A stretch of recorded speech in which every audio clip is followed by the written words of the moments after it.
संसार के विकार दिखते थे, पर अब नेत्र बंद करने पर वृंदावन दिखता है, श्यामा श्याम दिखते हैं, महादेव दिखते हैं, मानस जी की चौपाइयों का अनुभव होता है, भागवत जी के श्लोक गूंजते हैं। ऐसे गुरु जब मिले तब दीक्षा लीजिएगा। लोग गलती कर बैठते हैं, प्रभाव में आकर के दीक्षा ले लेते हैं। दीक्षा एक प्रकार से बंधुओं विवाह की तरह है। आपको परखना नहीं है किसी को कि मैं परख के देखूं कि ये गुरु बनाने योग्य है कि नहीं, पर हां सबको श्रवण करो, सबकी कथाएं सुनो, सबके मधुर भाव सुनो। जिसके भाव आपको ठाकुर जी के समीप ले जा रहे हों, समझ जाना ठाकुर जी ने उसी को आपके गुरु रूप में भेजा है, उसको गुरु बनाओ। और ये बात सत्य है, गुरु बनाना जरूरी है, पर गुरु से पहले गुरु के वचनों पर ऐसा विश्वास होना जरूरी है,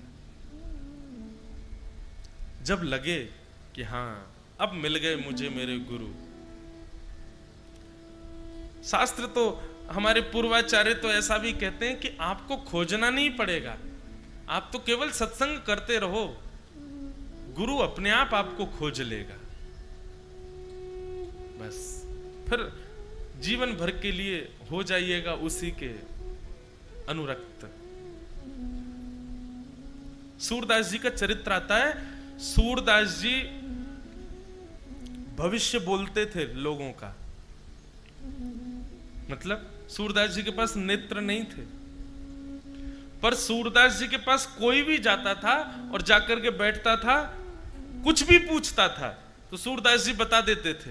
ये सूरदास जी को जन्म से ही विद्या प्राप्त थी। ऐसा वर्णन आता है कि सूरदास जी महाराज जब छोटे थे, नेत्रहीन थे, ज्यादा धनवान परिवार नहीं था, तो जिस गांव में सूरदास जी रहते थे, दिल्ली और वृंदावन के बीच में गांव है, फरीदाबाद के आसपास, तो वहां सूरदास जी जब बैठते थे तो गांव के लोग आकर के, एक दिन कोई गांव का व्यक्ति आकर के रोने लगा, मेरी भैंस नहीं मिल रही, अरे उसी से तो मेरा घर चलता था, उसी के दूध को बेच करके मैं सब करता था। तो सूरदास जी कहते, पीछे वन में एक पोखर है, उस पोखर के पास में जल पी रही है तुम्हारी भैंस, चले जाओ। वो व्यक्ति दौड़ करके गया तो वहां भैंस मिल गई। कोई रोता हुआ जा रहा था, मेरी बेटी के लिए सुयोग वर नहीं मिल रहा, तो सूरदास जी कहते, उत्तर दिशा में अमुक नाम का एक प्रांत है, वहां पर अमुक व्यापारी का पुत्र है, उससे तुम्हारी बेटी का ब्याह होगा। वो ब्याह हो जाता था। धीरे धीरे इतना यश बढ़ गया महाराज सूरदास जी का कि भीड़ लगने लगी सूरदास जी के पास, और सूरदास जी सबको बताते थे। तब तक कृष्ण भक्ति नहीं आई थी सूरदास जी के अंदर। एक दिन उनके पिताजी ने कहा, सूरदास हम लोग गरीब घर के हैं, हमारे यहाँ ज्यादा धन नहीं है, तुमको इतनी बढ़िया विद्या है, तुम सबका भविष्य बताते हो, इसका पैसा लिया करो, ज्यादा नहीं, 1-1 रुपया ले लिया करो बताने का, घर तो चलेगा बढ़िया। सूरदास जी बोले, पिताजी क्षमा करो, ये विद्या मुझे जन्म से है, मतलब इस विद्या को मुझे ठाकुर जी ने सिखा के भेजा है, भगवान के द्वारा सिखाई गई विद्या से मैं व्यापार नहीं कर सकता। और इसी वजह से सूरदास जी के परिवार के लोगों ने उनका त्याग कर दिया। सूरदास जी चले गए अपना झोला उठा करके कहीं, तभी मथुरा में विश्राम घाट पर उनको श्रीमद् वल्लभाचार्य जी का यश सुनाई दिया।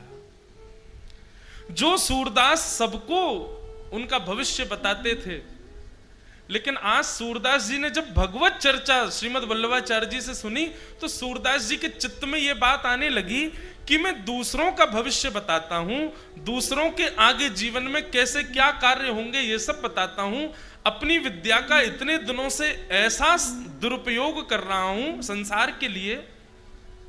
अगर मैंने इस विद्या का सदुपयोग किया होता कृष्ण लीला का चिंतन करने में, तो मुझे देखना आता है, मैं भविष्य देख सकता हूं, मैं पूर्व का भूतकाल देख सकता हूं, मैं वर्तमान देख सकता हूं। दृष्टि भले ही मेरे पास नहीं है, पर मेरे पास विद्या तो है। मैंने अपनी इस विद्या से कभी कृष्ण लीला का चिंतन क्यों नहीं किया? श्रीमद् वल्लभाचार्य जी की वाणी सुनते ही सूरदास जी के चित्त में आया कि मैं अपनी विद्या से ठाकुर जी की लीला का चिंतन करूंगा। और उसी दिन भारतवर्ष को एक दिव्य कवि की प्राप्ति हुई, जिनका नाम था भक्त श्री सूरदास। केवल गुरु के वचन सुनने के मात्र से सूरदास जी का हृदय परिवर्तित हो गया और उन्होंने अपनी चमत्कारी विद्या से संसार को चमत्कार ना दिखाने की वजह ठाकुर जी की अंतरंग लीलाएं देखना शुरू कर दिया। अब तो सूरदास जी की ऐसी दृष्टि हो गई थी, बैठे बैठे हंसने लग जाते। कोई पूछता सूरदास जी हंस क्यों रहे हो? अरे बस पूछो ही मत, आज तो लाला वन में बड़ी मधुर लीला कर रहे है, श्री जी ते मिलो है जाकर के यमुना जी के तट पे और पूछ रहा बूझत श्याम कौन तू गोरी। सुंदर सुंदर पदों की रचनाएं करने लगे। अब तो सूरदास जी मंदिर जाते हैं, बिना नेत्रों के ही कपाट खुलते ही ठाकुर जी का दर्शन करते हैं और बिना नेत्रों की सूरदास जी बता देते हैं आज ठाकुर जी ने पीली पीतांबरी पहनी है, गले में मोतिन की माला धारण करी है, अरे आहा सुंदर टिपारो धारण किया है, कैसे मत्साकृत कुंडल पहने हुए हैं। उसी दिन से सूरदास जी की चित्त वृत्ति बदल गई।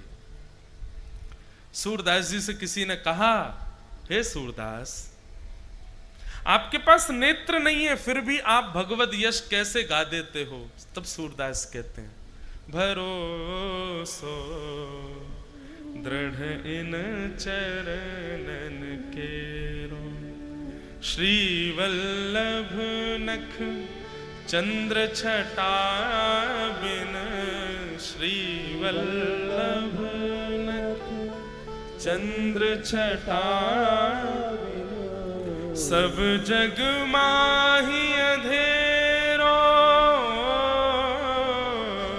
सब जग माही अधेरो, दृढ़ इन चरणन केरो, भरोसो दृढ़ इन चरणन केरो। और सूरदास जी कहते हैं, साधन और नाहिया कली में, साधन और नाहिया कली में। सूरदास जी जिनको कविराज कहा जाए तो कोई बड़ी बात नहीं, ऐसे सूरदास जी कहते हैं इस कलयुग में और कोई साधन है ही नहीं भगवत प्राप्ति का, एक ही साधन है, क्या? गुरु के वचन के प्रति विश्वास। साधन और नाहिया कली में, साधन और